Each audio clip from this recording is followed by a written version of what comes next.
ನೋಡಿ ಇಲ್ಲಿ ಎಷ್ಟು ದಿನ ಸಾಯಂಕಾಲ 7 ಗಂಟೆ ಇಲ್ಲಿ ಬರೋದು ತುಳಿಯೋದು ಎಲ್ಲ ಒಂದ್ ಕಡೆಯಿಂದ ನಾಶ ಮಾಡಿದೆ. ಬೆಳೆ ಮಾಡ್ಬೇಕಾದ್ರೆ ರೈತನಿಗೆ 10 ಲಕ್ಷ ರೂಪಾಯಿ ಹಣ ಖರ್ಚು ಮಾಡ್ಬೇಕು. ಇದಕ್ಕ ದಿನ ಬಂದು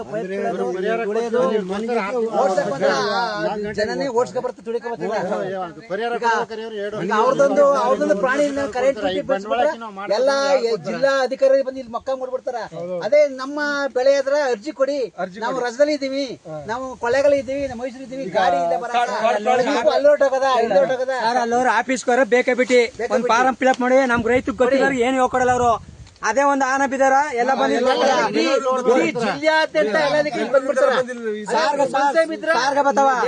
ಹಂದಿ ಬತ್ತ ಬೆಳಗ್ಗೆ ನಮ್ ಕಾರ್ಗ ನಾವು ಫಸಲು ಮಾಡ್ತೀವಿ. ಅವ್ರು ಕರೆಕ್ಟ್ ಆಗಿ ಅವ್ರ ಪ್ರಾಣಿ ತಡ್ಕಲಿ, ನಾವು ಅವ್ರನ್ನ ನಮ್ ಪ್ರಾಣಿ ನಾವು ಬಿಡಲ್ಲ, ಅವ್ರು ಬಿಡೋದ್ ಬೇಡಿ. ಕಾಡ್ಲಿ ಇರ್ಸ್ಕೊಳ್ಳಿ, ನಮ್ ಪ್ರಾಣಿ ನಾವ್ ಒಂದು ಬಿಡಲ್ಲ, ಅವ್ರ ಪ್ರಾಣಿ ಅವ್ರು ಬಿಡಕ್ಕಿಲ್ಲ. ನಮ್ ಕಾಡ್ಗ ನಾವು ಕಾರ್ಗಂಟು ಫಸಲು ಮಾಡ್ತೀವಿ, ಅವ್ರ ಹಂದಿ ಪ್ರಾಣಿ ನಮ್ ಹೊಲಕ್ ಬರಕಿಲ್ಲ. ಅವರು ಬಂದ್ರ ಪರಿಹಾರನ ಧಿಕಾರ ಧಿಕಾರ, ಅರಣ್ಯ ಇಲಾಖೆಗೆ ಧಿಕಾರ, ಧಿಕಾರ ಧಿಕಾರ, ಪೊಲೀಸ್ ಆಫೀಸರ್ಗೆ ಧಿಕಾರ.